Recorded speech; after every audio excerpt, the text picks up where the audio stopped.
ஒரு 50 ரூபாய் நெயில் பாலிஷ்க்கு அவங்கள அவ்வளோ கிரிட்டிசைஸ் பண்றீங்க. ஒரு பாக்ஸே ஆர்டர் பண்றாங்கம்மா. ஏன்னா 600 ரூபாய் 300 ரூபாய்னு எடுத்து ஆர்டர் பண்ணுவாங்க. அதுதான் கேக்குறேன். ஒரு 600 ரூபாய் 300 ரூபாய் என்ன கட்ட போறீங்க? அந்த காசு எப்படி வருது? அவ வேலைக்கு போட்டுல வீட்டுல உட்கார்றா. அப்போ வேலைக்கு போய் தனியா இண்டிபெண்டன்ட் உமன் என்ன வேணா செலவு பண்ணலாம். தன்னோட ஹஸ்பண்ட சார்ந்து இருக்கிற ஒரு பொண்ணு எந்த ஒரு செலவும் பண்ணக்கூடாதா? என்ன பேசுறீங்க? மாமியாருங்க சொல்லி கொடுக்கறது தப்பா? உங்களோட பையனுக்கு சொல்லி கொடுத்து வளங்க. உங்களோட மருமகளை வந்துட்டு நீங்க இது வாங்க கூடாதுன்னு சொல்லக்கூடாது. அப்ப அவ யாரு? எங்களை நம்பித்தானே வந்தா. அப்ப அவ எங்க வீட்டு மருமக இல்லையா? அவளுக்கு வேற செப்பரேட்டா சொல்லணும், பையனுக்கு வேற செப்பரேட்டா வேற சொல்லணுமா சார்? நீங்க வந்து 50 ரூபாய்க்கு வாங்கியும் கொடுக்க மாட்டீங்க. 50 ரூபாய்க்கு ஏன் வாங்குறேன்னு கேக்குறீங்க. தனியா அவ சம்பாரிச்சு அந்த 50 ரூபாய்க்கு வாங்கினா அதையும் கிரிட்டிசைஸ் பண்றீங்கன்னா இது ரொம்ப தப்பு இல்ல. உங்க பையனுக்கு நீங்க சொல்லி வரலன்றீங்களே, நீ சொல்லி கொடு. நான் அதுக்கு தானேம்மா நீங்க பொண்டாட்டி ஆக்குறீங்க. 30 வருஷம் வளர்த்து கல்யாணம் பண்ணி வைக்கிறீங்க. பொண்டாட்டி வந்து சொல்லணும்னா 30 வருஷம் வளர்த்த நீங்க ஏன் சொல்லக்கூடாது? அம்மா நாங்க 30 வருஷம் வளர்த்து உங்ககிட்ட கொடுத்துட்டா அதுக்கு மேல நீங்க தான் அதை கேரா பாத்துக்க. அப்ப நீங்க தலையிடக்கூடாது.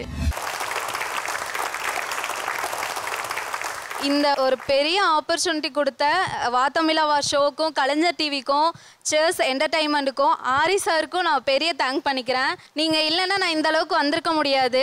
எவ்வளோ தூரம் நான் இன்னும் ஹையாக போனாலும் இந்த இடத்த நான் வந்து மறக்க மாட்டேன். ஸோ தேங்க்யூ டு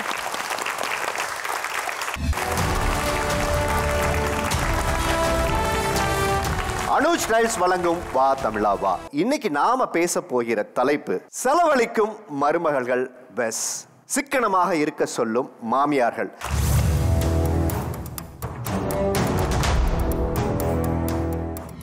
எல்லாருக்கும் ஒரு எதிர்பார்ப்பு இருக்கும். நம்ம வீட்டு வரக்கூடிய மருமகள்கள் எப்படி இருக்கணும், பையனுக்கு இப்படிப்பட்ட பொண்ணு வேணுங்கிறத தாண்டி குடும்பத்துக்கு லாய்க்கான மருமகளா இருப்பாங்களா அப்படிங்கிற எல்லாருக்கும் ஒரு கேள்வி உள்ளுக்குள்ள இருக்கும். இப்போ எப்படிப்பட்ட மருமகள் வேணும்னு நினைச்சீங்க, அது எப்படியா வந்து முடிஞ்சிருக்குன்னு ஒன்று இருக்குல்ல. எங்கள் வீட்டில் தம்பி பொண்ணு தான். பொண்ணு பார்க்க போகும்போது சொன்னாங்க, பிரியதர்ஷினி 10 ரூபா செலவழிக்காதுன்னு சொன்னாங்க. அதையும் நம்பி நான் கட்டிட்டு வந்துட்டேன். இப்போ 10,000 ரூபா கொண்டு போனால் சவுளி கடையை விட்டு வெளியேற வர மாட்டேங்குது சார். என்னத்த சொல்கிறது? கூப்பிட்டா இருங்கத்த பார்த்து தான் எடுத்துகிட்டு போக முடியும் அப்படிங்குது. 10 ரூபா செலவழிக்க மாட்டேன்னு சொன்னாங்க.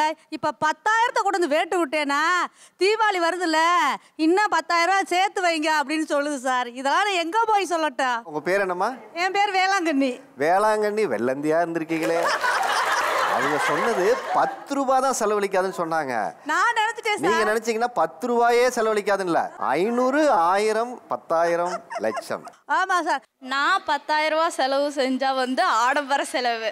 அவங்க மக காது குத்து வச்சா மட்டும் 5 பவுன்ல நெக்லஸ் வாங்கி போட்டுறணும், 2 பவுன்ல தோடு வாங்கி போட்டுறணும். 2 வயசு பிள்ளைக்கு 2 பவுன் தேவையா சார்? 2 பவுனுன்னா எல்லாரும் சீரு செய்யற மாதிரி தான் நம்மளும் செய்யணும்னு ஆசைப்படுவா.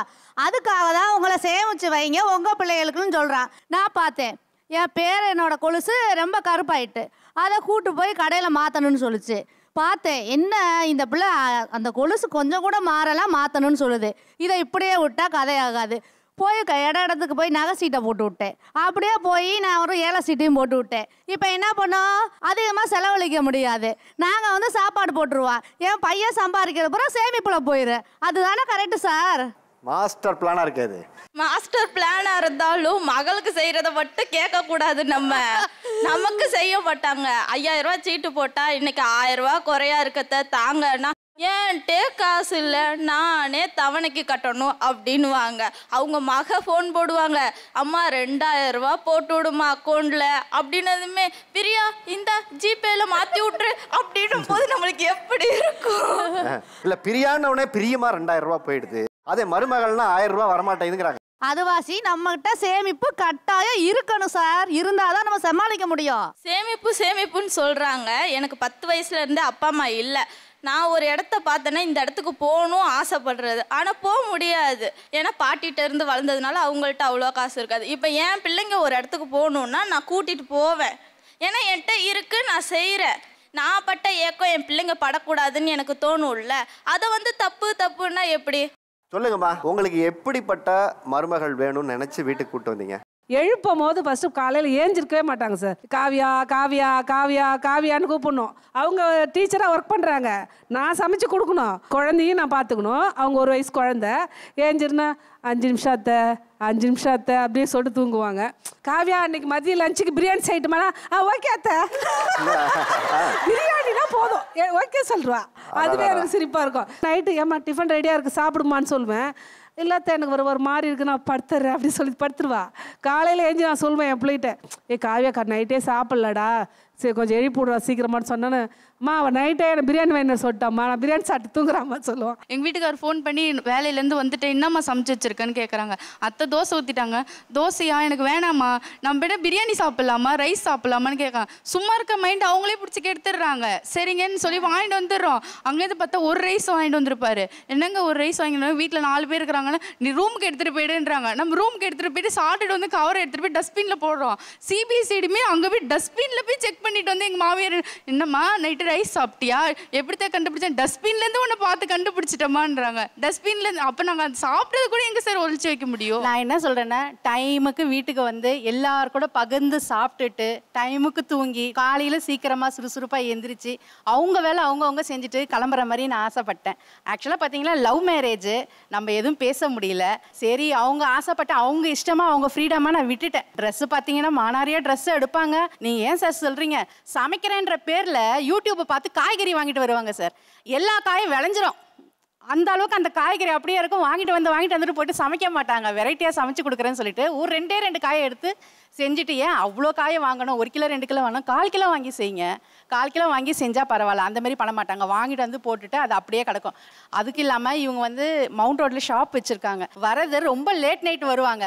நான் வந்து கொஞ்ச நேரம் ஏசி போட்டிருப்பேன், படுப்பேன், தூங்குவேன். நம்ம மருமக வந்தானே நம்ம எல்லாம் பார்த்துப்பா, நம்மளோட வீட்டு செலவெல்லாம் கொஞ்சம் குறையும் பார்த்தோன்னா, அவங்க வருறது 12 மணி 1 மணி, மார்னிங் 2 மணி வரையும் தூங்குவாங்க. ஏசி கண்டினியூஸாக போவோம். கரண்ட் பில் எவ்வளோ தெரியுமா சார் எங்களுக்கு வருது?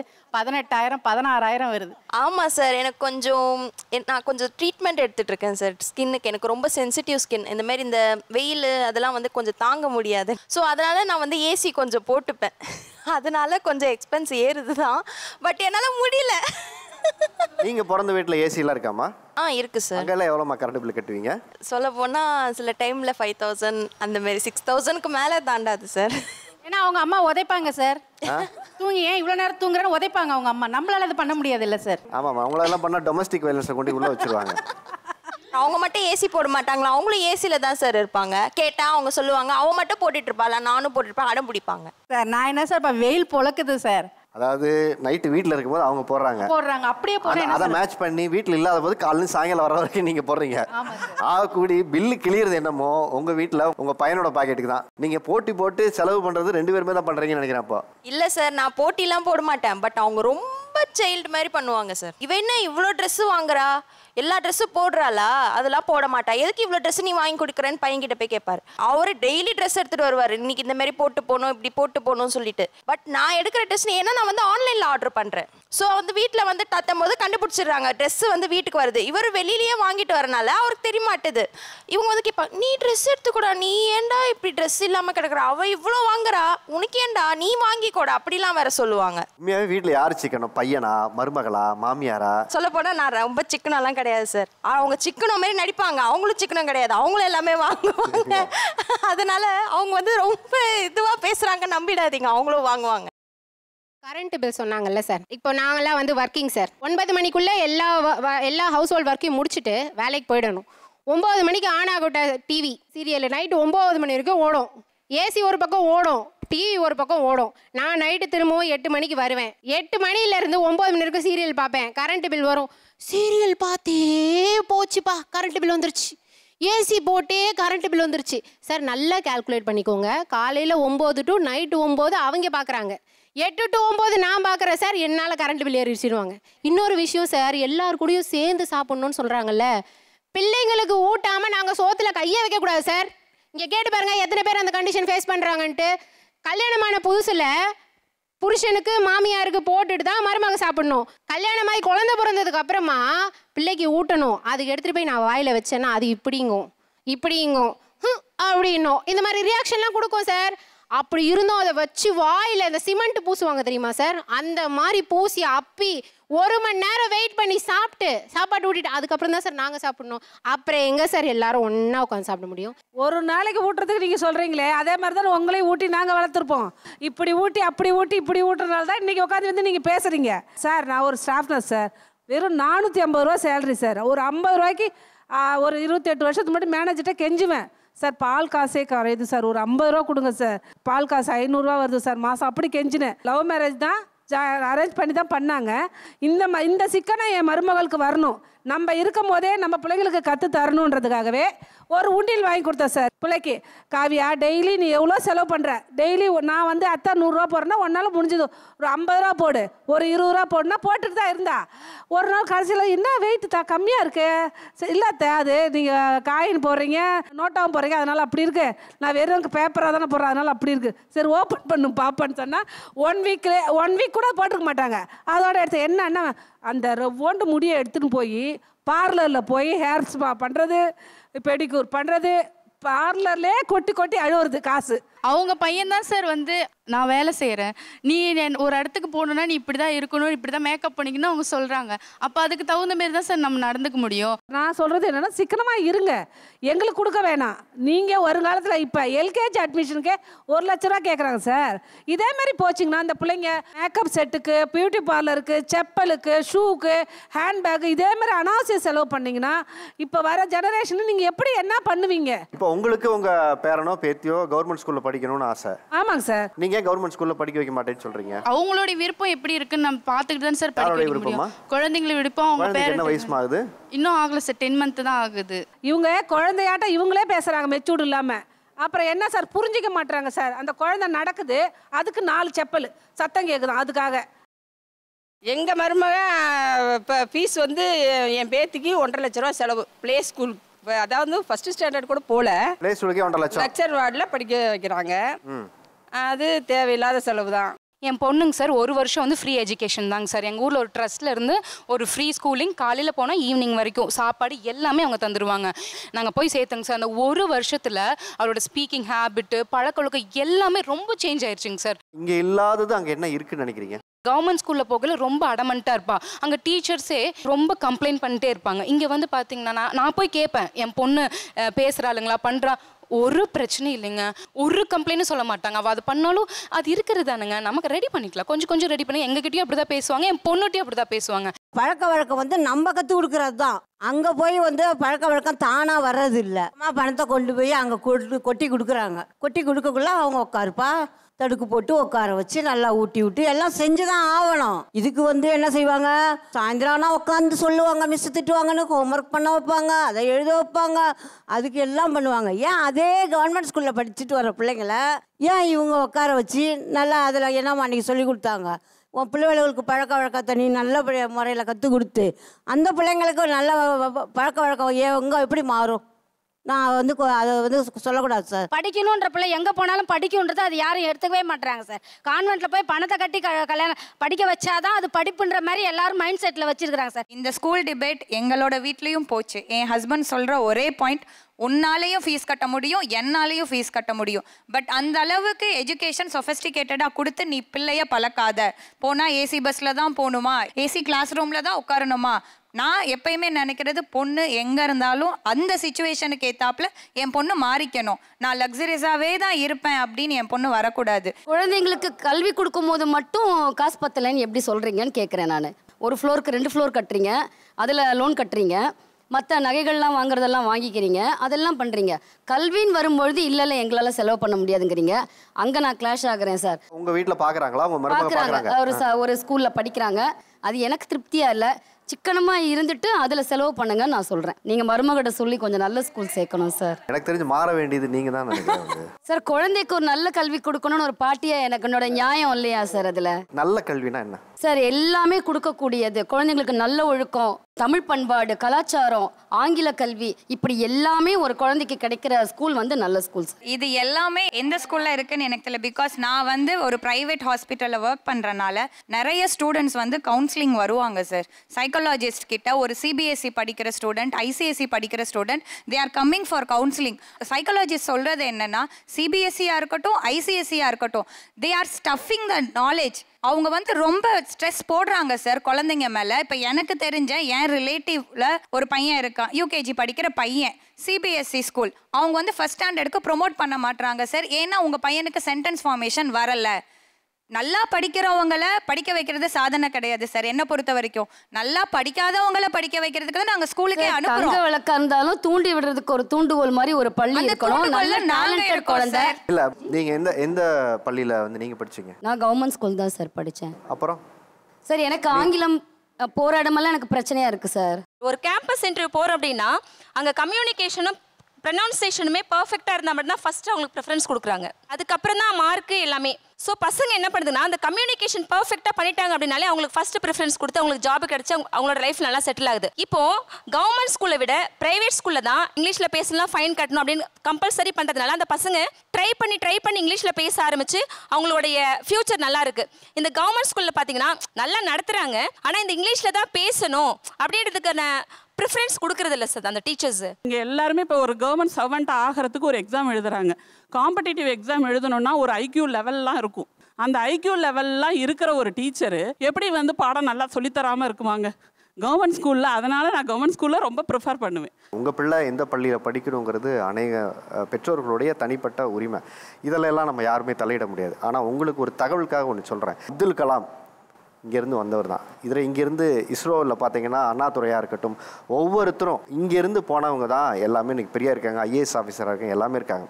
அந்த காலத்தில் ஒரு நம்பிக்கை இருந்தது, படிக்கிற பிள்ளை எங்கேனாலும் படிச்சுக்கும், ஓகேங்களா, பொழைக்கிற பிள்ளை எங்கேனாலும் புத்தியோட பொழைச்சிக்குன்னு சொல்கிற விஷயம் இருக்குது. ஆனால் இன்றைக்கி என்ன பண்ணுறோன்னா, இங்கே போனால் தான் புத்தி வரும், இங்கே போனால் தான் பொழைக்க முடியும்னு நீங்கள் நம்ப ஆரம்பிச்சிட்டிங்களே தவிர அந்த குழந்தைகள் மேலே அது திணிப்பாக மாறுது. அது ஒரு பொருளாதாரத்தை நோக்கி நகர்த்துது. ஒரு லட்சக்கணக்கில் நீங்கள் செய்ய வேண்டியங்கிற அந்த ஆதங்கத்தில் தான் இந்த பக்கம்னு சொல்கிறாங்க. அதே நேரத்தில் அரசாங்க பள்ளிகள் ஒரு இடத்துல இயங்கிறதுக்கு பின்னாடி இருக்கக்கூடிய பெரிய மாரல் என்ன இருக்குன்னா, இல்லாதவர்களுக்கும் கல்வி போய் சேரணுங்கிறது தான் ரொம்ப ரொம்ப முக்கியம்.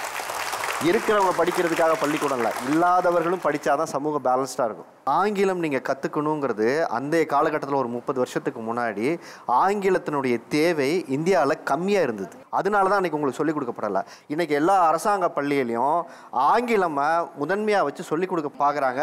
ஏன்னா கம்யூனிகேஷன் லாங்குவேஜாக இருக்குது. கல்விக்கு மட்டும்தான் சார் நான் தலையிட்டிருக்கேன், வேறு எதற்குமே தலையிட்டதில்லை. எல்லா செலவும் ஆடம்பரமாக பண்ணுறேன். நீங்கள் நாங்கள் ரொம்ப வந்து ஃபீஸ் கட்ட முடியலன்னு ஒரு காரணத்தை வச்சு நீங்கள் கட்டலை. ஆடம்பரங்கிறது என்ன இருக்குது தெரியுங்களா, உங்கள் பார்வையில் தான் இருக்குது. ஒரு மாமியாரா மருமகள் கிட்ட என்ன எதிர்பார்ப்பு இருந்துச்சு? அந்த வீடு ஒரு பொறுப்பா பாத்துக்கினா போதும் சார். பொறுப்பா பாத்துக்கணும் தான் உங்களுக்கு எதிர்பார்ப்பு இருந்துச்சு. ரொம்ப பொறுப்பா பாத்துக்கின்னு சிக்கனமா சொல்லு பண்ணிக்கின்னு நிறைய செஞ்சு கீழே கொட்டுறதோட கொஞ்சம் கொஞ்சமா செஞ்சு. உங்க தமிழ் ரொம்ப வடிவா அழகா இருக்கு. எந்த ஊர் நீங்க? பெங்களூர் சார். நாங்க அவங்க வந்திருக்காங்களோ? இருக்கிறாங்க சார். எதிர்க்கத்தா யார் அவங்க? என்ன பாரதிராஜா ஹீரோயின் மாதிரி தந்தன தந்தன தாளம் வரும் அப்படி இருக்க? அவளுக்கு என்ன தெரியுமா சார், நெயில் பாலிஷ் வாங்கணும், மேக்கப் செட்டு வாங்கணும், இந்த மாதிரி லிப்ஸ்டிக்கு, இந்த மாதிரி எல்லாம். நான் அரிசி மூட்டை எவ்வளோக்கு வாங்குறேன்னு கூட அவளுக்கு தெரியாது. எண்ணெய் பாக்கெட்டு மாதம் எவ்வளோ ஆகுதுன்னு அவளுக்கு தெரியாது. ரேஷன் என்ன வாங்கிட்டு வந்து போடுறேன்னு தெரியாது. எல்லாம் வாங்கிட்டு வந்து கொட்டி வைக்கிறதோட தான் லாஸ்ட்டு. ஜெனியா அது எடுத்து செய்யலைன்னா அது இல்லை. இதெல்லாம் என்னைக்காவது அவங்கள போய் வாங்கிட்டு வர நீங்கள் சொல்லியிருக்கீங்களா? கொடுத்தா அவங்க போய் வாங்க மாட்டாங்க சார். அவங்களுக்கு தெரியாது, நான் வாங்குற அரிசி மூட்டையே அவங்களுக்கு தெரியாது. அப்புறம் அவங்க கையில் கொடுத்து நான் என்ன சார் பண்ணுறது? சரி, இப்போ நீங்கள் சொல்லுங்கள், 1 கிலோ அரிசி எவ்வளவு? என்னதா? ஓகே, எண்ணெய் எவ்வளவு? ஒரு லிட்டர் எண்ணெய் எவ்வளவு? 90 rupees. என்ன நல்ல எண்ணெயா, தேங்காய் எண்ணெயா, கல்லெண்ணெயா? நல்ல சார். நல்ல எண்ணெய் 90 ரூபாயா? இல்லை. பாத்தீங்களா சார், இப்படியாப்பட்ட மருமகளை வச்சுக்கின்னு நான் என்ன சார் பண்ணிட்டோம்? இல்லை நீங்கள் don't underestimate the power of மருமகள். ஓகே, இப்போ நான் எப்படி அவங்கள ப்ரூவ் பண்ணுறேன் பாருங்க. அவங்கள எவ்வளோ? சரி சரி. நெயில் பாலிஷ் ரேட் சொல்லுமா நீ? 50 rupees. உங்களுக்கு தெரியுமா நெயில் பாலிஷ் ரேட்டு? இல்லை சார். தெரியாது. நீங்கள் போடுற ஃபவுண்டேஷனோட ரேட் எவ்வளவு? 500. 500 வாங்குறீங்க. இப்போ நீங்கள் ஒரு ஆன்லைனில் நீங்கள் ஆர்டர் போகிற பழக்கம்டா? சார். ஆன்லைனில் ஒரு சிக்கன் பிரியாணி எவ்வளவு? 250. நெயில் பாலிஷ் சொல்ல தெரியுது, மேக்கப் பண்ண தெரியுது, பிரியாணி கூட கடையில் 250 ரூபாய்க்கு வாங்குறோம். இதுக்கு மேலே உங்களுக்கு என்ன தெரியணும் மருமகள் கிட்ட? நல்ல பொண்ணு தான். நீங்க எவ்வளோனா பொன் சட்டி குத்தா கூட அது மண் சட்டி தான். மருமகம் என்ன பண்ணுது, அவ்வளோ இந்த ஸ்டேஜ்ல இங்க வந்து உக்காந்தா மாமியார் ஏன் பேசுனாங்கன்னு அப்போ அவளுக்கு புரியும். இப்போ இருக்க ஜென்ரேஷன்ல காஸ்ட் ஆஃப் லிவிங் ரொம்ப ஜாஸ்தி ஆயிடுச்சு. ஸோ நீங்க எப்படி எக்ஸ்பெக்ட் பண்றீங்க சிக்கனமா யூஸ் பண்ணுங்கன்னு? வர சேலரி பாதி ரெண்ட்டுக்கே போயிடுது, பாதி கரண்ட் பில்லு, எல்லா வீட்லேயும் வைஃபை இருக்குது. ஸோ கண்டிப்பாக 1000 rupees அதுக்கே போயிடுது சார். அப்போ எப்படி நம்ம வந்து சிக்கனமாக யூஸ் நீங்கள் சொல்லுங்கள், நீங்கள் என்ன ஆடம்பரமாக செலவழிக்கிறீங்கன்னு உங்கள் மாமியார் வந்து சொல்கிறாங்க? கல்யாணமான ஒரு ஒய்ஃப்க்கு என்ன சார் எக்ஸ்பெக்டேஷன் இருக்கும்? ஹஸ்பண்ட் ஒரு முழம் பூ வாங்கிட்டு வந்து கொடுக்கணுன்ட்டு. அதுக்கு எங்கள் ஹஸ்பண்ட் கிட்ட கேட்குறாங்க, 40 ரூபாய் கொடுத்து பூ வாங்கிட்டு வந்து கொடுத்துருக்கே, ஏன்டா இப்படி செலவு பண்ணுற அப்படின்னு கேட்டாங்க சார். பூ வாங்கி கொடுக்குற ஆடம்பர செலவுங்கிறாங்க. வேற ஆனிவர்சரி எங்களுக்கு அப்படின்னா வெளியில் கூட்டிகிட்டு போகிறது இதெல்லாம் வந்து அவங்களுக்கு ஆடம்பர செலவாக தெரியுது. பட் எங்களுக்கு வந்து இது லவ் அண்ட் ப்ரைவசி. பூ வாங்கி கொடுக்கறது கூட வந்து நீங்கள் ஒரு ஆடம்பர செலவுன்னு சொல்கிறீங்களா? தோட்டத்தில் இருக்கிற பூவை நாங்களே பறித்து கட்டி வைக்கிறோம். அது புருஷன் கையெல்லாம் வாங்கினா என்ன சார் தப்பு? அதான் நான் தோட்டத்தில் இருக்கிற பூவே என் கடையில் போய் 40 ரூபா கொடுத்து வாங்கிட்டு வரீங்க. சார் கேட்டது நான் இல்லை சார், அவர் ஆசைப்பட்டு வாங்கிட்டு வந்தார் சார் என் பொண்டாட்டி கொடுக்கணுன்ட்டு. ஆனால் கடைசியில் திட்டு வாங்கினது நான் தான் சார். அவர் வாங்கி கொடுத்துட்டு சைலண்டாக பூனை மாதிரி ரூமுக்குள்ளே போயிட்டாரு. நீங்கள் என்னெல்லாம் செலவு பண்ணுறீங்கன்னு உங்கள் மாமியார் குத்த சொல்கிறாங்க? குழந்தைங்கள வந்து பேச்சு போட்டி, கவிதை போட்டின்னு எல்லா மாவட்டத்துக்குமே அழைச்சிட்டு போவோம் சார். இவங்க சொல்லுவாங்க, தரது 100 ரூபா ப்ரைஸ், இதுக்கு போய் 1000 ரூபா செலவு பண்ணிட்டு போறிய நியாயமானுவாங்க. அப்படி குறையா சொல்ல மாட்டேன் சார். எப்போ பார்த்தாலும் சும்மா போயிட்டே இருப்பாங்க. போயிட்டே இருக்கக்குள்ள என்ன கொடுத்தாங்கன்னு கேட்பேன். கப்பு வாங்கிட்டு வந்துருக்குன்னு சொன்னிச்சு. அதனால நான் சொல்லுவேன் கிண்டலாம், ஆமாம் 500 ரூபா செலவு பண்ணிட்டு 100 ரூபாய்க்கு கப்பு வாங்கி வைங்கன்னு சொல்லுவான். அவங்க திறமையை வளர்த்துக்கிறதும் ஒரு பெரிய விஷயமா இருக்குது பசங்களோட திறமை. ஏன்னா அந்த காலத்தில் அவங்க சொல்லுவாங்க, அந்த காலம் எங்களுக்கு வேலை கிடச்சிது. ஆனால் இப்போ அப்படி கிடையாது சார், போட்டி உலகமாக போயிடுச்சு. அப்படிங்கும்போது நம்ம பசங்களோட திறமை அதிகமாக இருந்தால் தான் வாழ்க்கையில் அடுத்தபடியே போயிட்டே இருக்க முடியும். அப்படிங்கும்போது சில கிளாஸஸ்லாம் தேவைதான் படுது சார். பணம் அப்படின்னு ஒன்று வரும்போது இந்த ஒரு சின்ன செலவு கூட நான் அவங்ககிட்ட போய் கேட்க வேண்டியது இருக்குது அப்படின்னா என்ன விஷயம்? நாங்கள் வந்து துணிக்கடை வச்சுருக்கோங்க சார். அதனால ட்ரெஸ்ஸு, சாரீ எல்லாமே எவ்வளோ வேணாலும் எடுத்துக்கோன்னு சொல்லுவாங்க. ஆனால் அது ஸ்டிச்சிங்னு வரப்போ தைக்கக்கூடாது அப்படின்ட்டுருவாங்க. இப்போ என் சிஸ்டர்இன்லா வீடு புண்ணியோஜனை வருதுங்க சார். இப்போ அதுக்கு அவனி அடுத்தது அவங்க அந்த விசேஷம்லாம் எப்போ வருதுன்னு தெரியாதுங்க சார். நானே என் சிஸ்டர்லாம் ஒரு 20,000 ரூபாய்க்கு சாரீ எடுக்கணும் அப்படின்னா அவ்வளோ 20,000 ரூபாய்க்கு சாரீ எடுத்து என்ன பண்ண போகிறீங்க, பீரோவில் தான் நிற்க போகிறீங்கன்னு சொல்லி ஒரு தேடி கண்டுபிடிச்சி இப்போ அங்கே பார்த்தீங்கன்னா கலெக்ஷன்ஸே ரொம்ப கம்மியாக இருக்குங்க, சாரீ கலெக்ஷன்ஸே. அங்கே தான் நீங்கள் சாரீ எடுக்கணும். அது எங்களுக்கு எதாவது பிடிக்கலனாலும் கூட எப்படியும் எங்களை பிரெயின் வாஷ் பண்ணிடுவாங்க சார். பேத்திக்கு 3.5 வயசு ஆச்சுங்க சார். 3500 ரூபாய்க்கு பட்டுப்பாவாடை எடுத்து 3500 ரூபாய்க்கு ஒர்க் பண்ணணுங்களாமாங்க.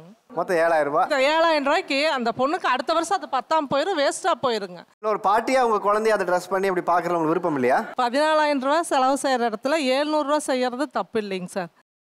நீங்கள் என்னெல்லாம் ஆடம்பரமாக செலவு செய்கிறீங்கன்னு உங்கள் மாமியார் உங்களை சொல்கிறாங்க? குழந்தைங்களுக்கு இப்போ ட்ரீட்மெண்ட் பார்க்கணுன்னா ஒரு சின்ன ஃபீவர்னா கூட எனக்கு நார்மலாக ஒரு ஹாஸ்பிட்டலில் போய் பார்க்குறதுக்கு எனக்கு விருப்பம் இல்லை சார். அந்த டாக்டர்ஸை நம்ப மாட்டேன். நான் வந்து நெட்டெல்லாம் சர்ச் பண்ணி இந்த டாக்டர் நல்லா இருக்காங்க, ஆனால் அவங்க கொஞ்சம் ஃபீஸ் அதிகமாக வாங்குவாங்க. ஆமாம், அதெல்லாம் பார்த்துட்டு ரிவ்யூஸ்லாம் பார்த்துட்டு அது அப்படியே பழகிடுச்சு. ட்ரெஸ்லேருந்து ஆரம்பித்து அப்படியே பழகிடுச்சு. ஸோ அதனால் ரிவ்யூஸ்லாம் பார்த்துட்டு அந்த மாதிரி ஒரு ஹாஸ்பிட்டலில் தான் போயிட்டு நான் பார்க்கணும் அப்படின்னு சொல்லுவேன். அப்போ செலவினங்கள் அதிகமாக தான் செய்யும். அப்போ அத்தை என்ன செய்வாங்கன்னா, எதுக்கு அந்த அவ்வளோ பெரிய ஹாஸ்பிட்டலுக்கு போகிறீங்க, நாங்களாம் அந்த காலத்தில் நான் 3 குழந்தைங்களை 3 குழந்தைக்கு ஒரு சளி கூட இது வரைக்கும் பிடிச்சதில்ல அப்படின்னு ஆரம்பிச்சிருவாங்க சார். நான் என் பிள்ளைங்களுக்கு ஒரு ஹாஸ்பிட்டலுக்கு தூக்கிட்டு போனதே இல்லை சார். இவங்க பார்த்தீங்கன்னா தொட்டதுக்கெல்லாம் ஹாஸ்பிட்டல் சார். சளி பிடிக்கும் குழந்தைங்களுக்கு, ஒரு மல்லிகை சீரகம் ஒரு துளச்சி கொதிக்க வச்சு ஊற்றினாலே அந்த பிள்ளைங்களுக்கு சரி மாமட்டியத்தில் சளிக்கு சளி வந்துடும், சரியாயிடும். ஆனால் இவங்க அந்த முட்டை விட்டு ஹாஸ்பிட்டலுக்கு எடுத்துன்னு போய் 5000 ரூபாய் செலவாயிடுச்சு. காசை மிச்சம் பிடிச்சி வச்சு என்னதான் பண்ண போறீங்க? பேங்க் அக்கௌண்ட்ல போடுவீங்க, நகை வாங்கி போடுவீங்க, மாட்டிப்பீங்க, எல்லாம் ஓகே. மண்ணுக்குள்ள போறதுக்கு எவ்வளவுதான் சேர்த்து வைக்க போறீங்க? ஏன்னா நீங்க எல்லாரும் பேசும்போது உங்களோட உள்ள இருக்கிற கூடிய ஆசை எல்லாத்தையுமே சப்ரஸ் பண்ணிட்டு எங்களையும் அதை பண்ணுன்றீங்க. திருப்பி நாங்களும் இதே ரிப்பீட்டேட்டிவ் ப்ராசஸ்ல நான் இருந்து நானும் கஷ்டப்பட்டு நானும் என்னோட ஆசைகள் எல்லாம் வச்சுட்டு நான் என்னோட பிள்ளைங்களுக்கு நான் கொடுக்குறேன்னு வச்சுக்கோங்க. திருப்பி அவங்க லக்ஸரியான ஒரு லைஃப் வாழும்போது அதான் எனக்கு எல்லாமே இருக்கேன்னு லெத்தாஜிக்கான லைஃப் தான் நான் வந்து அவங்களுக்காக கொடுக்க போறேன். அவங்களுக்கு என்ன ஒரு வேலைக்கு போற நீ பேசுற, என் மருமவ வேலைக்கு போல நான் பேசுறேன். ஏன் பேசுறேன்னா அவளுக்கு வெளி உலகமே என்னன்னு தெரியாத வீட்டு உள்ள உக்காந்து இருக்கிறா. அதை சொல்லி கொடுக்கத்தாமா இங்க வந்துக்கிறேன் நானு. அந்த வாயில்லாத பூச்சி உங்ககிட்ட எப்படி வந்து சமாளிக்கிறாங்க அப்படின்னு எனக்கு தெரியல. பேசுறவங்க வாயில்லாத பூச்சிங்க உக்காந்து இருக்குது. அப்படி நீங்க சொல்லாதீங்க. அப்படி நீங்க சொல்லக்கூடாது. எந்த ஒரு இடத்துலயும் நான் என்னோட மாமியாரை வந்து கீழே இறக்கி பேசல. ஆனா நீங்க ஒரு 50 ரூபாய் நெயில் பாலிஷ்க்கு அவங்கள அவ்வளோ கிரிட்டிசைஸ் பண்றீங்க. ஒரு பாக்ஸே ஆர்டர் பண்றாங்கம்மா.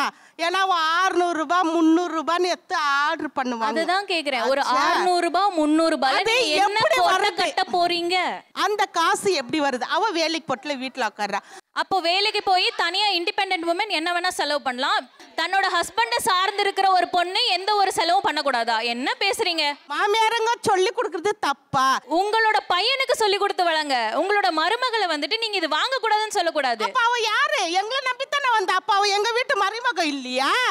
அவளுக்கு வேற செப்பரேட்டா சொல்லணும், பையனுக்கு வேற செப்பரேட்டா வேற சொல்லணுமா சார்? நீங்க வந்து 50 ரூபாய்க்கு வாங்கியும் கொடுக்க மாட்டீங்க. 50 ரூபாய்க்கு ஏன் வாங்குறேன்னு கேக்குறீங்க. தனியா அவ சம்பாரிச்சு அந்த 50 ரூபாய்க்கு வாங்கினா அதையும் கிரிட்டிசைஸ் பண்றீங்கன்னா இது ரொம்ப தப்பு இல்ல. உங்க பையனுக்கு நீங்க சொல்லி வல்லுன்றீங்களே, நீ சொல்லி கொடு. நான் அதுக்கு தானேம்மா நீங்க பொண்டாட்டி ஆக்குறீங்க. 30 வருஷம் வளர்த்து கல்யாணம் பண்ணி வைக்கிறீங்க. பொண்டாட்டி வந்து சொல்லணும்னா 30 வருஷம் வளர்த்த நீங்க ஏன் சொல்லக்கூடாது? அம்மா நாங்க 30 வருஷம் வளர்த்து உங்ககிட்ட கொடுத்துட்டா அதுக்கு மேல நீங்க தான் அதை கேரா பாத்துக்க. அப்ப நீங்க தலையிடக்கூடாது. என்னது 30 வருஷம் வளர்த்து கொடுத்து நீ பாத்துக்கோன்னு சொல்லிட்டீங்கன்னா நீங்க தலையிடக்கூடாது. தலையிடக்கூடாது. பேச்சுலர்ஸா சார்? இவங்க சிக்கனோன்னு எதை சொல்றாங்கன்னா ஹஸ்பண்ட் கிட்ட எடுத்துக்கிற உரிமைகளை சிக்கனோன்னு சொல்றாங்க சார். அதுதான் இங்கே பிரச்சனையே. இப்போ எங்கள் அப்பா வீட்டில் இருக்கும் போதே எனக்கு வந்து இந்த மாதிரி லாங் இயரிங்ஸ் இந்த மாதிரி செட்டு போடுறது ரொம்ப பிடிக்கும். கல்யாணத்துக்கு முன்னாடி என்கிட்ட 30-40 செட் இருந்தது. ஆஃப்டர் மேரேஜ் ஒரே ஒரு செட்டு வாங்கணும்னா கூட அதோட ப்ரைஸ் டேகை பார்த்து நான் பயப்படுவேன். காரணம் என்னன்னா, வீட்டுக்கு போனேன்னா இந்த 500 ரூபாவை வந்து கொஞ்சம் கொஞ்சமாக நீ சேர்த்து வச்சேன்னா பவுன்லேயே வாங்கலாம்ல, எதுக்கு இந்த செட்டுன்னு கேட்பாங்க. அதே மாதிரி இப்போ நான் வெளியில் போகிறேன், நடந்து போயிட்டு இருக்கேன், ஒர்க் முடிச்சுட்டு வரேன்னு வச்சுக்கோங்களேன், செம்ம டயர்டில் இருப்பேன் சார். அப்போ ஒரு ஃபாஸ்ட் ஃபுட் கடையோ இல்லை ஒரு பிரியாணி சென்டரோ நான் கிராஸ் பண்ணும்போது அந்த வாசனை வந்து என்னை ஈர்க்கும். பட் அந்த வாசனை என்னை ஈர்த்தாலும் மண்டைக்குள்ளே என்ன ஓடனா, வீட்டில் சாம்பார் சாதம் ரெடியாக இருக்குது. நம்ம வந்து அவசரப்பட்டு அங்கே பிரியாணின்னு நம்ம போனோன்னா, வீட்டில் போனோன்னு கேள்வி என்னவா இருக்கும்னா, இந்த மாதிரி ஒரு விஷயத்துலையும் நீ பொறுப்பு இல்லாமல் உன் புருஷன்கிட்ட கேட்டு பண்ணேன்னு வச்சுக்கோ, நாளை பின்ன நடு ரோட்டில் தான் நிற்கணும். இந்த கேள்வி எத்தனை மருமக ஃபேஸ் பண்ணியிருக்காங்கன்னு கேளுங்க சார். என்னோட கணவன் கிட்ட நான் எடுத்துக்கக்கூடிய அடிப்படை உரிமைகளை, அடிப்படை தேவைகளை இவங்க வந்து அனாவசிய செலவில் எப்படி சேர்க்குறாங்க? நீங்கள் அக்கா சுற்றி இங்கே சுற்றி அதே இதில் தான் வந்து சேர்றீங்க. நகை துணி சாப்பாடு இதில் தான் வரீங்களா தவிர நாங்கள் எதுக்கு சொல்கிறேன்னு புரிஞ்சிக்க மாட்டேறீங்க. இப்போ அவங்க சொன்னாங்க 30 வயசு ஆயிடுச்சுல பிள்ளைய விட்டுருன்னு. பிள்ளைய கல்யாணம் பண்ணி விடுறதுக்காக உங்ககிட்ட நாங்கள் பெற்று விட்டோம். இல்ல நான் அப்படி சொல்ல வரல. அவங்க என்ன சொன்னாங்கன்னா, ஒரு 50 ரூபாய் நெயில் பாலிஷுங்க, அது வந்து ஆடம்பர செலவு கிடையாது. அது அவங்க என்ன சொல்றாங்க, 300 ரூபாய்க்கு வாங்குறாங்க, 600 ரூபாய்க்கு வாங்குறாங்க, எல்லாம் ஓகே. ஒரு 300 ரூபாய் 600 ரூபாயில என்ன ஆயிட போகுது? என்ன கோட்டை கட்ட போறீங்கன்னு தான் நான் கேட்கறேன். அந்த 300 ரூபாய் 600 ரூபாய் வந்து இப்ப நான் தனியா வேலைக்கு போய் சம்பாரிச்சு வாங்குறேன் அப்படின்னா அது ஓகே. ஆனா ஒரு முழுசா முடிச்சிடுறேன். ஆனா அதுவே வந்து அவங்களுடைய ஹஸ்பண்ட் சம்பாத்தியத்துல வாங்குறாங்க அப்படின்னா அது வந்து நீ வந்து வீண் செலவு பண்ற அப்படி சொல்லும் போது அந்த பொண்ணுக்கான செலவு அப்ப யார் தான் பாக்குறது? அப்பா வீட்டுல இருக்கும் போது அப்பா செலவு பண்ணுவாங்க. கல்யாணம் ஆகி வந்தா ஹஸ்பண்ட் தான் செலவு பண்ணி ஆகணும். ஒரு 600 ரூபாய் 500 ரூபாய்க்குலாம் ஏங்க பண்ணுங்க நீ சம்பாதிக்கிறீங்க அதனால உங்களை சொல்றாங்க. அவங்க இந்த பிள்ளை சம்பாதிக்கல. அதுதாங்க கேக்குறேன். அவங்க சம்பாதிக்கல அப்படின்றதுனா அவங்களோட ஹஸ்பண்ட் தானே அவங்கள பாத்துக்கணும். அவங்க காசுக்கு எங்க போவாங்க? நீங்க ஏன் தலையிடாத நீங்க எப்படி சொல்வீங்க? நீங்க புள்ளைய விட்டுட்டு போன்னு சொல்றீங்களா? விட்டுட்டு போலாம் சொல்லலங்க. அப்படி சொன்னதனால தான் நம்ம வேகப்பட்டாங்க. நீங்க உங்க மருமகளுக்கு என்ன ஸ்பேஸ் கொடுக்குறீங்களோ அதே ஸ்பேஸ் தான் உங்க மருமக உங்களுக்கு கொடுப்பாங்க. அதாவது நீங்க புடவையே எடுத்து கட்டக்கூடாதுன்னு சொல்லல, நீங்க நகையே வாங்கி போடக்கூடாதுன்னு சொல்லல, நீங்க கடனை வாங்காம உங்க கணவர் சம்பாரிச்சிட்டு வரதுல ஒரு 5 ரூபாய் மிச்சம் பண்ணுங்க, 15 ரூபாயை செலவு பண்ணுங்கன்னு தான் சொல்றான். இவங்க வாங்க சொல்ற ஐட்டமுடைய விலை அப்படின்னு நம்ம பாக்குறோம்னா, ஒரு சேலை அப்படின்னு எடுத்துக்கிட்டா இவங்க வந்து 700 ரூபாய்க்கு வாங்க 500 ரூபாய்க்கு வாங்குன்றாங்க. அந்த 500 ரூபாய்க்கு வாங்குற சேலை 5 வாஷ்க்கு கூட தாங்காது சார். இப்போ இந்த சேலை 15 வருஷம் ஆச்சு. இதை நான் எடுத்தேன், என்னோட 10th ஃபேர்வெலுக்கு எடுத்தேன்.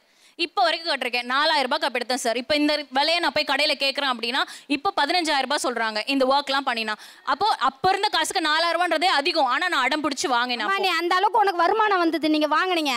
அந்த அளவுக்கு வருமானம் கிடையாது. ஒரு புடவை சாதாரண 500 ரூபா புடவைக்கே கடன் வாங்குறாங்கம்மா. நான் திருப்பியும் சொல்கிறேன், அப்பயும் எனக்கு வருமானம் கிடையாது. ஆனால் எனக்கு ஒரு ஆசை இருக்குது, எனக்கு அது வேணும்னு நான் வந்து 4 வருஷமாக சேர்த்து வச்சு இந்த 4000 ரூபாய் வாங்கினேன். ஒரு நாளைக்கு 200 ரூபா 300 ரூபா சம்பளம் வாங்கி பிழைக்கிறவங்களும் இருக்கிறாங்க.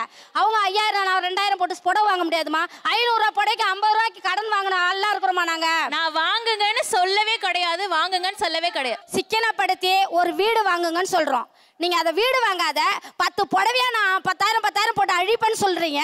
அது உங்களுக்கு பெருசா தெரியுது. 4,000 ரூபாய்க்கு நான் வீடு வாங்க முடியாது. 40,000 ரூபாய் மாசம் கட்டணும் 40 வருஷத்துக்கு. அப்பனா தான் நான் வீடு வாங்க முடியும். 4,000 ரூபாய் சேர்த்து வச்சவங்க தான் 40,000க்கு வீடு வாங்கினவங்களும் இருக்கிறாங்க. 40,000 4,000 அழிச்சவங்களும் இருக்கிறாங்க. அப்ப இருந்த சூழ்நிலை வேறங்க, இப்ப இருக்க சூழ்நிலை வேறங்க. எங்க அம்மா வீட்டில் வந்து நான் ஒரு பொருளை நான் வாங்கும் போது அது 1 சவரத்துலேருந்து 10 சவரமா வரைக்கும் இருக்கலாம். அதையே நீ என் பிள்ளைகிட்ட கேட்கும் போது 1 கிராம்ல கேளுங்கிறாங்க சார். இதுதான் சிக்கனுங்கிறாங்க. உங்க அம்மா வீட்டுல இருந்து தீபாவளி வருஷ, பொங்கல் வருஷ, வளகாப்பு வருஷம் நீ வாங்கும் போது 10 சவரமா கூட வாங்கு, அதுல தப்பு கிடையாது. ஏன்னா அவங்க கிட்ட இருந்து அது எனக்கு வரவா வருது. என் பிள்ளைகிட்ட இருந்து நீ வாங்கும் போது 1 கிராமா வாங்கி மிச்சத்தை சேர்த்து வைங்கிறாங்க சார். நான் எங்கள் அப்பா வீட்டில் இருக்கும்போது இதை என்னால் செஞ்சுருக்க முடியும். ஆனால் இங்கே வந்து அதை செய்யும்போது எனக்கு இன்னும் அது குத்துது. இவங்க இப்படி கேட்டுருவாங்களோ, இப்படி நினச்சிருவாங்களோ. உங்கள் அப்பா வீட்டு காசுமானா நீங்கள் செய்யலாம், இது யார் அப்பா வீட்டு காசில் செய்வாங்கன்னு ஒரு ஆட்டிடியூட் இருக்குல்ல, அப்படியான தருணமோ அனுபவமோ இருந்தால் சொல்லுங்கள். எங்களுக்கு வந்து பில் பார்த்தீங்கன்னா 1150 1050 தான் வரும் 2 மந்த்ஸ்க்கே. அதுலேயும் இன்னும் கம்மி பண்ணு, ஃபேன் ரொம்ப நேரம் ஓட்டாத, டிவி ரொம்ப நேரம் போடாதனா எப்படி சார் கம்மி பண்ண முடியும்? இதெல்லாம் இருக்குது. எங்கள் வீட்டில் வந்து அந்த மாதிரி கிடையாது. அம்மா வீட்டில் இந்த கண்ட்ரோலே கிடையாது எனக்கு. இங்கே வந்துட்டு எனக்கு அந்த ஃபேன் கண்ட்ரோல் இதெல்லாம் இருக்குது. இப்போ எங்கள் பாட்டிக்கு பார்த்தீங்கன்னா என்னை நிறைய நாள் வளர்த்துனதே எங்கள் அம்ச்சி தாங்க சார். இப்போ எங்கள் அம்மா வீட்டில் இருக்கையில் அவங்களுக்கு எதாவது ஒன்று செய்யணும் செஞ்சுருவேன். இப்போ இங்கே வந்து எதாவது ஒன்று செய்யணும்னா ரொம்ப யோசிக்க வேண்டியதாக இருக்குது. இப்போ அவங்களுக்கு 60th மேரேஜ் வச்சாங்க. அப்போ எனக்கு ரொம்ப யோசனையாக இருந்துச்சு. நம்ம வந்து ஒரு நல்ல ஒரு கோல்டு வாங்கி தரணும் அப்படின்னு யோசனையாக இருந்துச்சு. ஆனால் அதுக்கு ரொம்ப பயங்கரமான மனக்குழப்பம். நம்ம வெளியே சொல்லலாமா சொல்லக்கூடாதா, ஏன்னா யார்ட்டையும் ஷேர் பண்ண முடியாது. இப்போ நம்ம அம்மாட்ட போய் நான் அதை அங்கே கேட்கட்டுமாமா அப்படின்னு நினச்சா அம்மா என்ன நினைப்பாங்க, ஓ அப்போ நம்ம பிள்ளையை நல்லா அங்கே பார்த்துக்கலையோ அப்படிங்கிற மாதிரி அம்மாவுக்கு வருத்தப்படும். ஹஸ்பண்ட்டை கேட்டால் அதில் எதுக்கு நீ ஏதோ ஒன்று நெகட்டிவாக ஏதோ ஒன்று சொல்லிடுவாங்களோன்னு சொல்லி பயங்கரமான மனக்குழப்பத்தில் தாங்க சார் கேட்டேன். ஆனால் அதுக்கு ஓகே சொல்லிட்டாங்க. ஆனால் அது கேட்கறதுக்கு வந்து நான் எடுத்துக்கிட்ட டைமும் மனக்குழப்பம் வந்து டைம் ரொம்ப ஜாஸ்திங்க சார். ஆக்சுவலாக வந்து காசுனா என்னன்னே தெரியாத வயசுலலாம் வந்து நம்ம வீட்டில் என்னோட அப்பா அம்மாக்கெலாம் வந்து இவ்வளோதான் சம்பளம் அப்படின்னு நம்பிட்டு நானே ஒரு வாழ்க்கை வாழ்ந்துட்டு இருந்தேன். ஸோ வந்து சிக்கனம், ஏழ்மை இதுதான் அப்படின்னு நினச்சி வளர்ந்துட்டு ஒரு ட்ரெஸ் எடுக்க போகிறோம் அப்படின்னா முதல்ல வந்து அது ட்ரெஸ் பிடிக்குதா பிடிக்கலையா அதெல்லாம் ஒரு பக்கம். அதில் வந்து அந்த ப்ரைஸ் டேக் எடுத்து பார்க்கணும். அதில் வந்து எனக்கு இது அதிகமாக இருக்குது, இது என்னோட பட்ஜெட் தாண்டி இருக்குது அப்படின்னு நான் கால்குலேட் பண்ணுவேன். என்னோட அப்பா அம்மாவோட சம்பளம் இது இல்லை, இது வாங்கக்கூடாது அப்படின்னு இருக்குது. கல்யாணத்துக்கு அப்புறமா அது வந்து மாறும். நம்ம இப்போ சம்பாதிக்கிறோம், என்னோட ஹஸ்பண்ட் சம்பாதிக்கிறாங்க, இன்லாஸ் எனக்கு வாங்கி கொடுக்குறாங்க, எல்லாம் சூப்பர். பட் ஆனால் அந்த ஒரு ப்ரைஸ் டேக்கை திருப்பி அதில் இருக்க அமௌண்ட்டை பார்த்து எனக்கு இது பிடிச்சிருந்தாலும் வேண்டாம் அப்படின்னு சொல்கிற வழி வந்து எனக்கு தெரியல எப்போ மாறும்ன்ட்டு. பட்ஜெட் அப்படிங்கிறது உங்களுக்கு போட தெரியல. இன்னைக்கு காலகட்டத்துக்கு தகுந்த மாதிரி பொருளாதார சிக்கனம் உங்கள்கிட்ட இல்லை, பிளானிங் உங்கள்கிட்ட இல்லை, எதிர்காலத்தை பற்றின எண்ணம் இல்லாமல் செலவு பண்ணிக்கிட்டே இருக்காங்க அப்படிங்கிறத அவங்க உங்கள்கிட்ட சொல்லிக்கிட்டே இருக்காங்கல்ல. நாங்கள் உங்களை விட பிளானிங்காக பட்ஜெட்டிங்காக எங்கள் வாழ்க்கையில் இதெல்லாம் மிச்சம் பண்ணுறோன்னா என்ன செய்கிறீங்க? சேவிங்ஸ் பண்ணுறீங்களா பண்ணலையா? என் வீட்டுக்கார் வாங்குறதுல பாதி சம்பளம் வந்து நகைச்சீட்டு தான் கட்டிக்கிட்டு இருக்கேன். கோல்டு காயின் சார், அப்புறம் ஃபிக்ஸட் டெபாசிட் குழந்தைங்களுக்கு. ஹஸ்பண்ட் வாங்குற சேலரியில் ஆஃப் த அமௌண்ட் வீட்டு செலவுக்கு, மீதி ஒரு கால்வாசி வந்துட்டு கோல்டு சேவிங்ஸ், மீதி வந்துட்டு நம்மளோட ஓன் செலவுக்காக. சார் நான் எங்கள் ஹஸ்பண்ட் வாங்குறதுல 100%ல் வந்து 50% வந்து வீட்டுக்கு செலவாகுதுன்னா 40% வந்து செல்வமகள் சேமிப்பு திட்டம், லைஃப் இன்சூரன்ஸ், அதுக்கப்புறமா வந்து அவங்களுக்கு போஸ்ட் ஆஃபீஸில் ஃபிக்ஸட் டெபாசிட்டில் போட்டு சேவிங்ஸ் பண்ணுறோம். இந்த மாதிரி சேவிங்ஸ் போயிட்டுருக்கு. இது தவிர்த்து நகை சீட்டு, குழந்தைங்களுக்கு வந்து ஒரு வருஷத்துக்கு அவங்களோட பிறந்த நாளைக்கு ஒரு குறிப்பிட்ட நகை எடுத்து வச்சிடணும், அந்த நகை சேமிப்பு இருக்கு. இது மாதிரி என்ன பிளானிங் பண்ணுறீங்க சொல்லுங்கள். சார் எங்கள் ஹஸ்பண்ட் ஒர்க் பண்ணுற சேலரியில் பாதி வந்து அவங்க தானாகவே வீடு வாங்கணும், சொந்தமாக வீடு வாங்கணும்னு சொல்லிட்டு அவங்க சேர்த்து வச்சுட்ருக்காங்க. நான் ஒர்க் பண்ணுற சேலரியில் பாப்பாக்காக சேவ் பண்ணிட்டு வந்துட்டுருக்கேன் சார். சேவ் பண்ணிட்டு இருக்கீங்க. ஓகே. மந்த்லி பார்த்தீங்கன்னா ஒரு 10% ஒரு வீட்டுக்குன்னு எடுத்து வச்சுருவோம், அதாவது வீடு கட்டுறக்குன்னு எடுத்து வச்சுருவோம். அப்புறம் அதே மாதிரி ஒரு 10% கோல்டுக்குன்னு எடுத்து வச்சுருவோம் சார். சார் 2 பேர் வாங்குற சேலரியில் வந்துட்டு அவங்க வீட்டில் கொடுக்கறது, எங்கள் வீட்டில் கொடுக்கறது, அதெல்லாம் போக life insurance and health insurance and அதுக்கப்புறம் இப்போது ரீசெண்டாக கோல்டு சீட்டு போடலான் இருக்கோம். அண்ட் அதுவும் இல்லாமல் தனியாக எங்களோட சேலரி வந்துட்டு எங்களோட ஜாயிண்ட் அக்கௌண்ட்டில் போட்டு வச்சுருக்கோம். இப்போ எங்கள் வீட்டில் வந்து எனக்கு ஒரு 10 சவரன் போட்டு கல்யாணம் பண்ணி கொடுத்துருந்தாங்கன்னா இப்போ நான் அது ஒரு 20 சவரமாக நாங்கள் மாற்றி வச்சுருக்கோம். ஸோ எங்களோட சேவிங்ஸ் எல்லாம் கோல்டில் தான், அந்த மேக்ஸிமம் கோல்டில் தான் இருக்குது. சார் நாங்கள் எங்களுக்குன்னு எல்ஐசி போட்டிருக்கோம், பசங்களுக்குன்னு போஸ்ட் ஆஃபீஸில் ஸ்கீம் போட்டிருக்கோம் சார். ரிமைனிங் எல்லாமே கோல்டு தான் சேவ் பண்ணுவோம். கோல்டு திரும்ப வச்சுட்டு லேண்டில் இன்வெஸ்ட் பண்ணுவோம் சார். ஃபேமிலிக்கு லைஃப் இன்சூரன்ஸ் வச்சுருக்கோம் சார் 4 பேருக்கு. அதுக்கப்புறம் எம்ப்ளாயி பென்ஷன் ஸ்கீம் அது போட்டிருக்கோம். அதுக்கப்புறம் நான் ரெக்கரிங் டெபாசிட்டில் சேவ் பண்ணுவேன் சார். நாங்கள் வருஷம் ஏலச்சீட்டு போடுவோம், இன்சூரன்ஸ் போட்டிருக்கோம், 10க்கு லேண்ட் வாங்கியிருக்கோம், அதுக்கு பேலன்ஸ் பண்ணிகிட்ருக்கோம் சார். ஓகே, நிகழ்ச்சியோட நம்ம இறுதிக்கு வந்தாச்சு. இப்போ யார் சொல்கிறது கரெக்டு? இன்றைய தலைமுறைக்கு நாம் சொல்லக்கூடிய விஷயங்கள் என்ன அப்படின்னா, எதெல்லாம் அவுடேட்டடாக இருக்கோ தயவு செஞ்சு விட்டுருங்க. எதெல்லாம் அப்டேட்டடான இன்ஃபர்மேஷனாக இருக்கோ தயவு செஞ்சு அதை எடுத்துக்கோங்க. ஏன்னா அவங்களுடைய வாழ்க்கைங்கிறது ஒரு 30 வருஷம் 40 வருஷம் 50 வருஷம் அனுபவத்திலேருந்து வர்றது. அந்த அனுபவத்தின் விலையை நீங்கள் கொடுக்கணுன்னா உங்கள் வாழ்க்கையில் ஒரு 30 வருஷத்தை தொலைச்சிடுவீங்க. தொலைச்சிட்டு நிற்கும்போது அந்த கையில் ஒன்றுமே இருக்காது. வாழ்க்கையில் எப்போ பேலன்ஸாக இருக்குன்னா, பேங்க் பேலன்ஸ் ஒரு இடத்துல நிரந்தரமாக நமக்கு இருந்தால் தான் லைஃப் பேலன்ஸாக போகுங்கிறத மாமியார்கள் சொல்லிக்கிட்டே இருக்காங்க. ஸோ எல்லா செலவுகளுக்குமே ஒரு காரணம் இருக்குது. ஆனால் காரணம் சொல்லி மட்டுமே நீங்கள் செலவு பண்ணி கொண்டே இருந்தீங்கன்னா நீங்கள் எல்லாமே சேமிப்பே இல்லாமல் கடன்காரர்களாக நீங்கள் மாறிடுவீர்கள். கையில் சுருக்கு பையோட பாட்டி இருந்துச்சு, அம்மா வந்து அஞ்சரைப்பட்டியில் சேர்த்து வச்சிருந்துச்சு.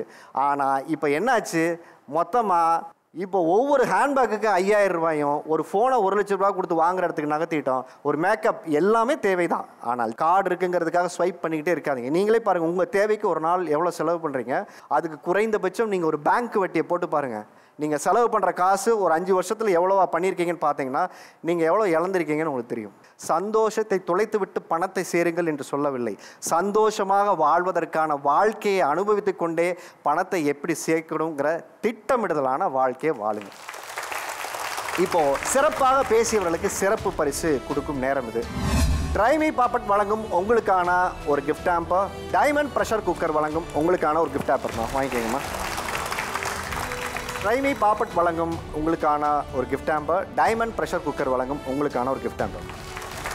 மீண்டும் ஒரு நல்ல தலைப்பில் உங்களை சந்திக்கும் வரை உங்களிடமிருந்து விடைபெறுவது உங்கள் ஆரியர்ஜுன். சாதிக்க துடிக்கும் பெண்கள் வெர்சஸ் முட்டுக்கட்டை போடும் அம்மாக்கள்ங்கிற தலைப்பில் பிரியங்கா அப்படிங்கிற ஒரு பொண்ணு வந்து கலந்துக்கிட்டு பேசினாங்க.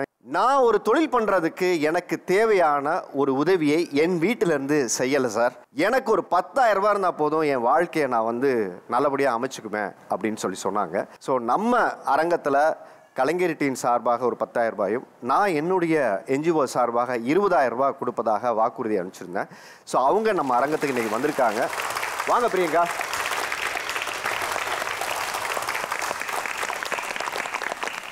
சொல்லுங்கம்மா, எப்படி இருக்கீங்க?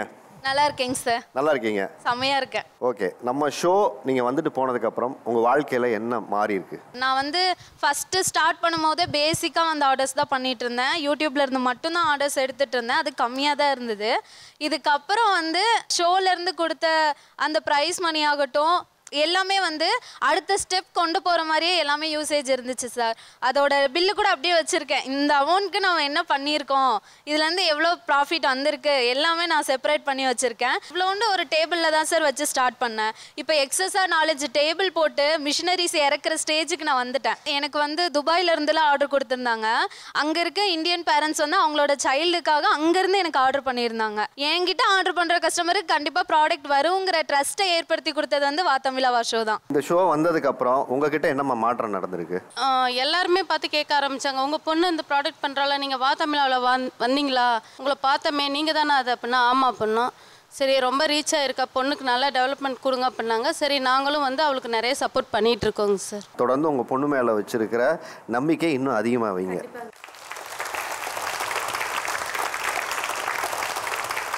இந்த ஒரு பெரிய ஆப்பர்ச்சுனிட்டி கொடுத்த வாத்தமிழாவா ஷோக்கும் கலைஞர் டிவிக்கும் சேர்ஸ் என்டர்டைன்மெண்ட்டுக்கும் ஆரி சாருக்கும் நான் பெரிய தேங்க் பண்ணிக்கிறேன். நீங்கள் இல்லைன்னா நான் இந்த அளவுக்கு வந்திருக்க முடியாது. எவ்வளோ தூரம் நான் இன்னும் ஹையாக போனாலும் இந்த இடத்த நான் வந்து மறக்க மாட்டேன். So thank you to